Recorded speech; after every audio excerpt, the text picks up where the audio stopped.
Alors, où aller? Des idées d'itinéraire? Là, je pense que Pierre de Grec pourra nous aider. Oui, j'ai d'abord été fort frappé par ce qu'on vient d'entendre et je pense que ça peut être quelque chose qui ranime les liens entre les gens qui ne sont pas handicapés et handicapés, parce qu'on a toujours un peu cette barrière entre nous. Ceci dit, nous allons encore parler de promenade, et nous allons aller en promenade avec Jean Mailly, qui, je vous le rappelle, lui, nous donne chaque mois des itinéraires tout à fait insolites, il faut le dire. Alors Jean, cette fois-ci, notre promenade concerne une région peu connue, et pourtant située en partie en Belgique. Oui, nous allons remonter la vallée de la Warche vers le plateau de Manderfeld, d'où nous descendrons la vallée de Lour pour terminer notre randonnée à Vianden au Grand-Duché. Eh bien, nous partons pour Lourdes et pour, bien sûr, la Warche.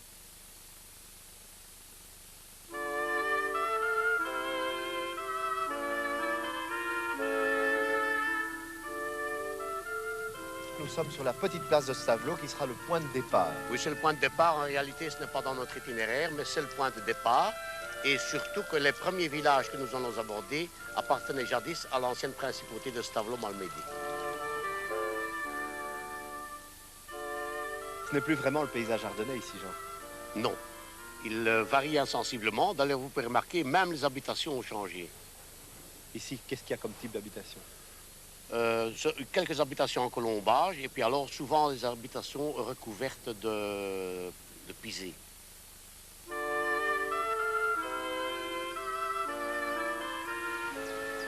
Cet endroit où l'on voit les vaches qui sont en train de boire de l'eau, il est merveilleux. Oui, c'est l'embouchure de la Warche et de l'Amblève. Et comme vous pouvez remarquer, malheureusement, on est occupé à construire le viaduc de la future autoroute. Un petit chemin qui serpente, une route qui se met à monter. Où nous trouvons-nous ici? Nous quittons les fonds de la vallée de la Warche pour monter sur le plateau d'où nous allons dominer la vallée. Ici, à l'église de Bellevaux. C'est un très beau clocher, construit à une époque relativement récente, puisqu'il date du 15e, mais il a encore tout à fait l'apparence du roman. Vous remarquez ce qui est typique de la région, c'est qu'il n'y a pas d'entrée dans le clocher même.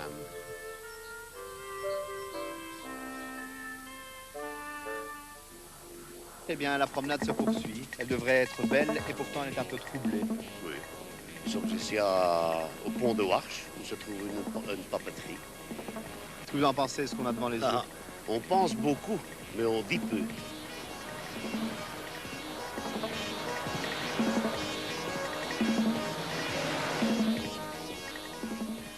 Après ce petit incident, on se retrouve à Malmedy, où on peut peut-être s'arrêter pour déjeuner. Oui, c'est une excellente idée. Il y a des restaurants ici? Énormément, énormément. Et le coin que nous avons devant les yeux est quand même assez joli. C'est très joli et on se demande pourquoi la ville ne s'est pas développée le long de la Warche, parce que c'est vraiment le plus bel endroit de Malmedy. Les ardoises, est-ce que c'est caractéristique? C'est très caractéristique de toute la région, aussi bien en Belgique qu'en Allemagne. Nous sommes dans la région schisteuse. Nous allons continuer à remonter le cours de la Warche. Et à un moment donné, nous allons prendre un de ces petits affluents, le Traumarais, qui est très joli. Et alors, au-delà du Traumarais, nous allons gagner les plateaux et redescendre alors vers les gorges de la Warche. Et ça, c'est vraiment le sommet de la vallée. Dans nos petits itinéraires, il y a parfois des petites surprises. Et au lieu de prendre le plateau, nous avons pris la vallée elle-même. Pourquoi? Oui, parce qu'au dernier moment, nous avons vu cette petite route près des carrières. Et nous avons purement et simplement longé la Warche par un chemin qui est un peu difficile, mais qui est extrêmement pittoresque. Bon, nous, on est obligé de le faire en voiture aujourd'hui pour nos téléspectateurs, oui. mais si on veut le faire à pied, on peut presque aller jusqu'à Robertville. Oui, en réalité, il faut le faire à pied. Il faut le faire à pied parce qu'il est parfois un peu difficile. Et en réalité, il y a 6 km jusqu'à Robertville. C'est presque une rivière de montagne ici. Tout à fait. D'ailleurs, vous remarquez la vitesse avec laquelle la Warche coule ici. Hein.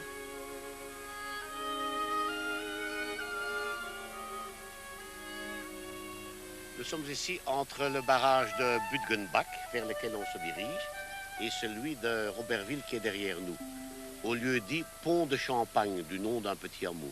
Un très bel endroit pour pique-niquer. C'est un très bel endroit, vous pouvez remarquer, il y a des bancs et le site est très sauvage.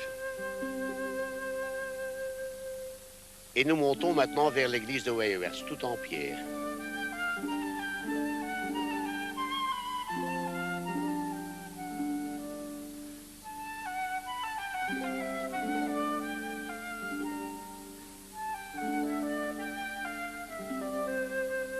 On spécifie bien qu'on continue à remonter le courant de la Warche et nous arrivons... Nous arrivons maintenant, après Nidrum, nous arrivons dans le bas de Budgenbach où se trouve le pont. Vous remarquerez qu'à gauche, la Warche serpente toujours, tandis qu'à droite du pont, elle est tout à fait canalisée, rectiligne. Effectivement, elle vient directement du barrage où nous arrivons maintenant.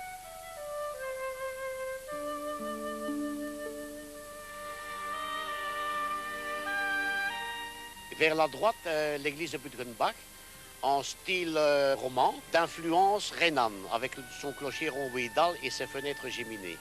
C'est tout à fait spécial comme architecture. C'est très spécial. Vous remarquez également la grosse tour octogonale sur la croisée du transept.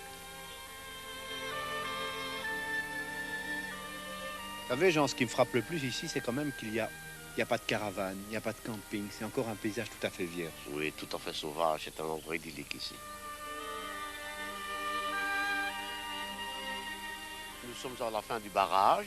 Maintenant, la Warche, d'un aspect plus paisible, va remonter vers le haut plateau. Nous avons devant les yeux la très jolie église de Wirsfeld sur son tertre. C'est une région très particulière. C'est une région très particulière. On aborde ici déjà les hauts plateaux vers les 550-650 mètres. Et nous allons nous diriger vers Lourdes alors? Nous allons atteindre le plateau de l'Ossheimergraben, d'où nous allons descendre Lourdes jusqu'à son confluent dans la Suire. Qui est une toute autre région que ce que nous venons de traverser. C'est une toute autre région. Bien sûr, il y a beaucoup de forêts dans la région, alors je suppose que c'est normal qu'on trouve une petite scierie, mais à côté d'une gare comme celle-ci, c'est assez bizarre. Hein? Oui, ça paraît bizarre au premier abord, mais en réalité, les forêts sont immenses et les bois qu'on coupe dans ces forêts sont embarqués ici, à la gare de Buchholz.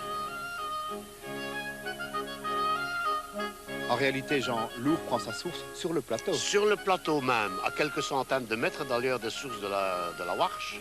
Et alors on arrive dans cet endroit merveilleux, un peu paradisiaque. Oui, nous arrivons maintenant toujours sur le plateau dans une immense clairière. Et de cette clairière, nous descendons maintenant directement sur Ulscheid, un hameau de Manderfeld, où nous prenons un premier contact avec Lourdes. On est très très proche de la frontière allemande. On est très très proche, la frontière est à environ 2 km d'ici. Plus loin, nous arrivons au moulin d'Ulscheid, le premier de toute la série des moulins que nous allons rencontrer. Nous arrivons au petit hameau de Krewinkel, où se trouve cette charmante église du XVe siècle, désaffectée actuellement. C'est quelque chose là qui a une valeur, comme ce que veut dire ça en français. Unersetzlich, on dit en allemand. Inestimable. Inestimable, oui. Je trouve ça pour incroyable comme les gens qui ont fait l'étude pour laisser en avoir tout ce qui était dedans, tous les meubles, les figures du C. C'est un Hollandais qui a pris ça avec. Nous arrivons à nouveau aux abords de Lourdes, d'où la vue s'étend jusqu'au village de Manderfeld et son église blanche qu'on aperçoit au-delà de la vallée. Encore un autre paysage grandiose, assez immense, mais qui est un peu dépareillé aussi. Oui, on fait malheureusement le viaduc de l'autoroute de Prüm, mais remarquez ici combien la vallée est très large et majestueuse.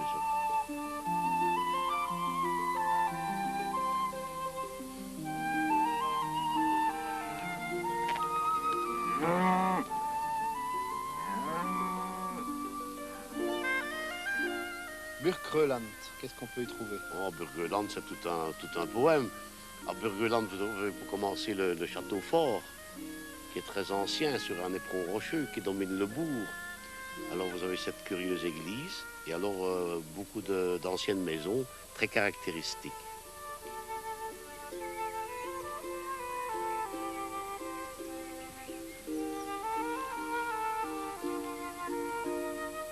Et alors, ce qui est très curieux, c'est le passage pour monter sur le petit village de Weveler. On passe véritablement sous le porche d'une ferme. Plus loin, c'est le parc des Trois Frontières, en hommage aux fondateurs de l'Europe. D'un côté du parc, territoire luxembourgeois, de l'autre, la Belgique, séparée par le ruisseau Ribach. À l'est se trouve le territoire allemand. Notre regard plonge maintenant sur le moulin de Caborn et sur le Tintensmühle à la frontière allemande, séparé de la Belgique par Lourdes. Aux abords immédiats de Vianden se trouve la grande centrale électrique alimentée par l'Our.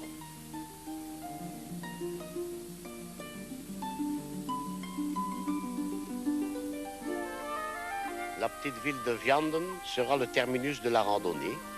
Son pont, son château fort, dominant la vallée de l'Our que nous quittons ici.